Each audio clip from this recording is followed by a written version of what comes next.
मंच पर उपस्थित और सभागार में उपस्थित सभी लोगों का अभिवादन और नमस्कार। कोई भी क्रांति बिना प्रेम के संभव नहीं हो सकती और इससे बड़ा प्रतिरोध और प्रतिकार भी नहीं हो सकता कि हम प्रेम की बात ना करें। एक कविता है, तुम जो मेरी प्रेमिका नहीं हो, तुम जो छत पर हाथ टिकाए खड़ी हो, तुम्हारे हाथ और बाल ढके हैं शॉल के भीतर, धूप सेकते हुए तुम्हारा चेहरा तपता है अलाव में सेके हुए अनाज की तरह। उस वक्त मैं देखता हूँ तुम्हें, तुम जो मेरी प्रेमिका नहीं हो, ना ही हमने मिलकर कोई सपने देखे हैं। मैं देखता हूँ तुम्हारी आंखों में गुलमोहर की शांत झड़ती पत्तियाँ, तुम एक गहरी लंबी सांस लेती हो, तुम्हारी उदासी में ढेरों पक्षी विदा लेते हैं। लेकिन हमने कोई विदा नहीं ली अब तक, हम नहीं जानते इस बारे में, हम अस्पष्ट हैं। तुम जो मेरी प्रेमिका नहीं हो, मैंने तुम्हें कभी कोई खत नहीं लिखा, लेकिन हमारी आंखें जानती है कि हमने सदियों प्रतीक्षा की है एक दूसरे की। हमने कोई वायदा नहीं लिया, लेकिन मैं देखता हूँ शाम का सूरज तुम्हारे चेहरे पर चमकता है, लिखता है हमारी अस्पष्ट कहानी को अपने महान अंतरालों के बीच। शुक्रिया। एक कविता है, हलकान। आप में बर्दाश्त करने की क्षमता नहीं है, आप में बर्दाश्त करने की क्षमता नहीं है, जबकि यह पेड़ उगाने का समय है। आप लगातार नफरत से बोल रहे हैं, जबकि यह खजूर से रस लेने का मौसम है। आप झुकाने को जीत कहते हैं, जबकि बांस नमकर ही लचीले बनते हैं। आप शांति का कुपाठ करते हैं, जबकि वह तो जड़ों में बैठी है। आप निरंतर हलकान है, जबकि एक ध्वस्त जंगल लौटने की तैयारी में लगा है। आप अमरता के लिए बेचैन है, जबकि कीड़े रोज मरकर दुनिया बनाते हैं। जबकि कीड़े रोज मरकर।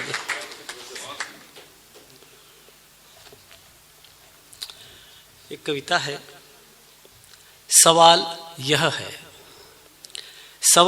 है, तुम किस चीज से बचाना चाहोगे दुनिया को?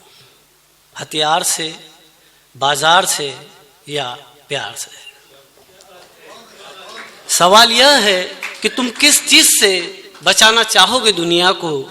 हथियार से, बाजार से या प्यार से? हथियार अगर तुम्हारी जरूरत है तो तुम दुनिया नहीं खुद को बचाना चाहते हो। हथियार अगर तुम्हारी जरूरत है तो तुम दुनिया नहीं खुद को बचाना चाहते हो। और अगर तुम बच गए तो समझो एक जंगल के बीच हो, जहां कटे पेड़ों के नीचे परिंदों की आंखों में खूबसूरत सपना दबा है।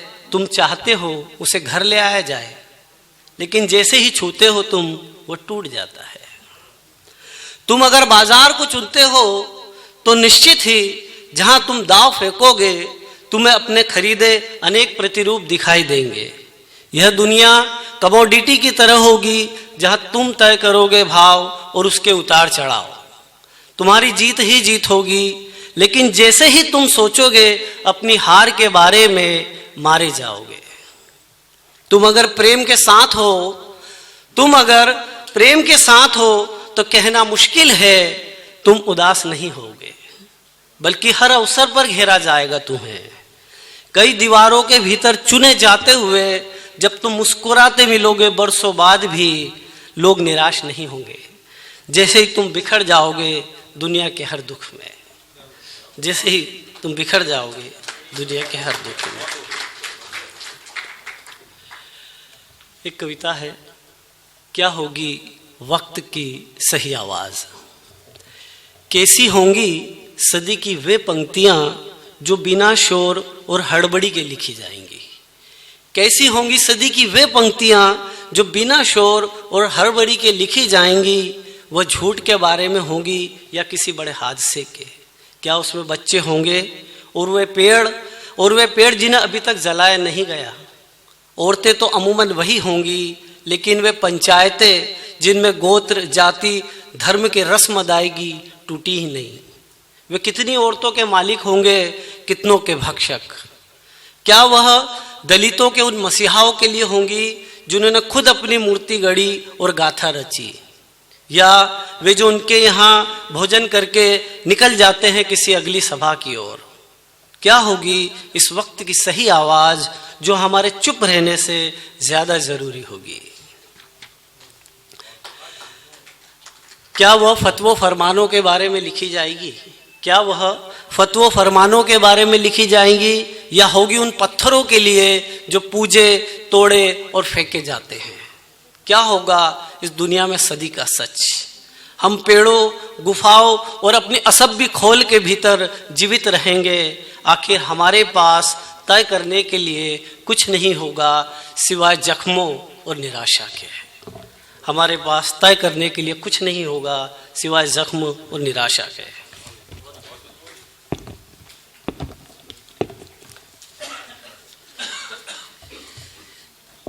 एक कविता है, ख्याल। सभी की अपनी सोच होती है, कुछ सामान्य सी सोच मेरी भी है इस कविता में। मुझे कभी राजा बनने का ख्याल नहीं आया। मुझे कभी राजा बनने का ख्याल नहीं आया। राजा माने ताकत, युद्ध और अकेलापन। राजा माने ताकत, युद्ध और अकेलापन। मुझे कभी राजा बनने का ख्याल नहीं आया। राजा माने ताकत, युद्ध और अकेलापन। मैंने तो महज चींटियों के जैसा होना चाहा, उनके साथ जमीन पर कदम ताल करते साथ का कोई गीत गुनगुनाना चाहा। भरी बारिश में सारी भारहीन नन्ही पत्तियों की तरह विनीत होना चाहा। किसी निरीह के साथ हमदर्दी या दया के भाव से नहीं, प्रेम और भरोसे के साथ चलना चाहा। मेरी जिंदगी मचान बनाते उस कारीगर की तरह रही जो अंत में हमेशा नीचे रह जाता है। हो सकता है इसे आप अलग ढंग से व्याख्यायित करें, लेकिन छूट जाने से साथ चलना सचमुच बड़ा है। लेकिन छूट जाने से साथ चलना सचमुच बड़ा है। दो तीन कविता और है, जब रंग में आए हैं इसलिए।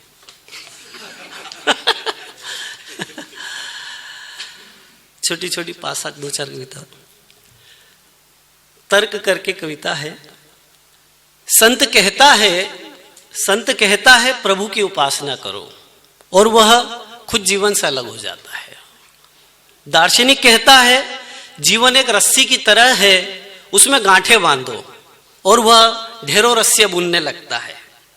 शमशान में डोमाजी उस्ताद कहते हैं कि हर एक का अंतिम सच राख है, और वह अमरता का बेकार ख्याल छोड़ देता है। संत और दार्शनिक जिस जीवन को बांधने लगते हैं, डोमाजी उस्ताद अंत में उसे खोल देते हैं।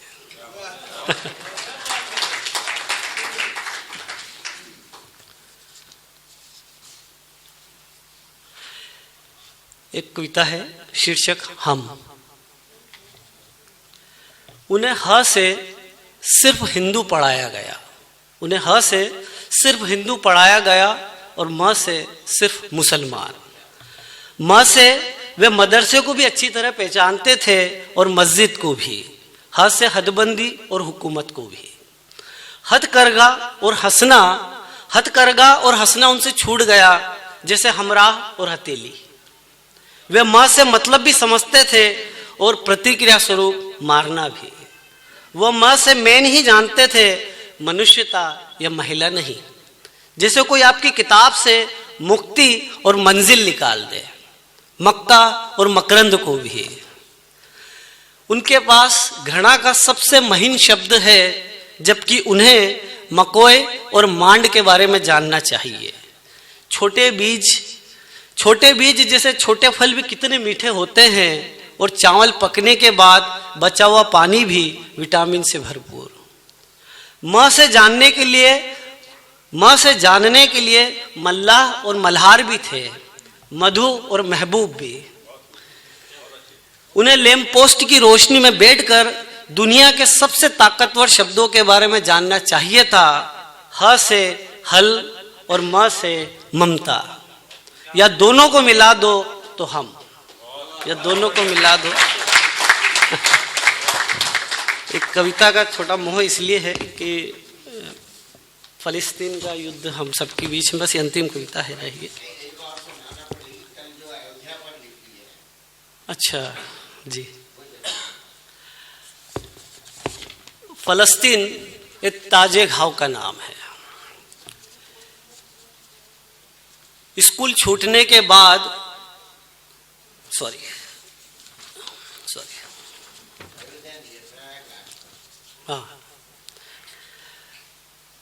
फलस्तीन एक ताजे घाव का नाम है।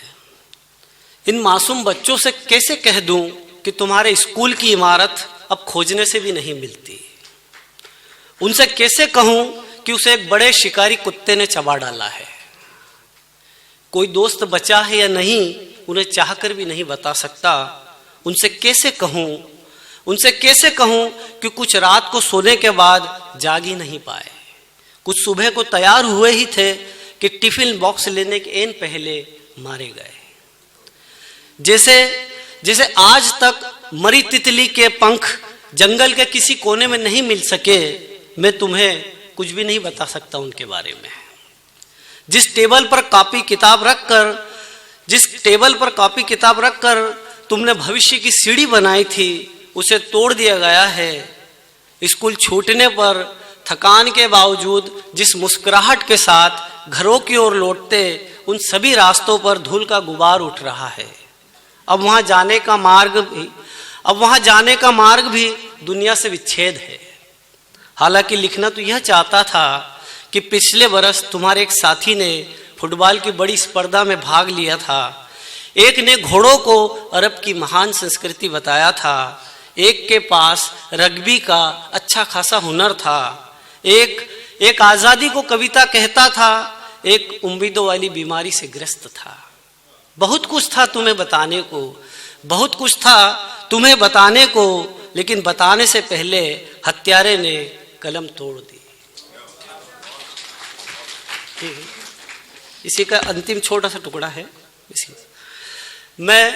इसी का अगला भाग। मैं एक शोक संतप्त आंसुओं में निढाल सभ्यता से गुजर रहा हूं। यहाँ जीना स्थगित है और मरना बेतहाशा जारी। जैसे कब्रों में कोई उत्सव चल रहा हो। बच्चों के शवों को छाती से लिपटाए औरतों ने सोहर गाना बंद कर दिया है। सिर्फ आज के दिन यह पूरी कायनात औरतों के शोक में डूबी हुई है। फलस्तीन एक ताजे घाव का नाम है। शुक्रिया।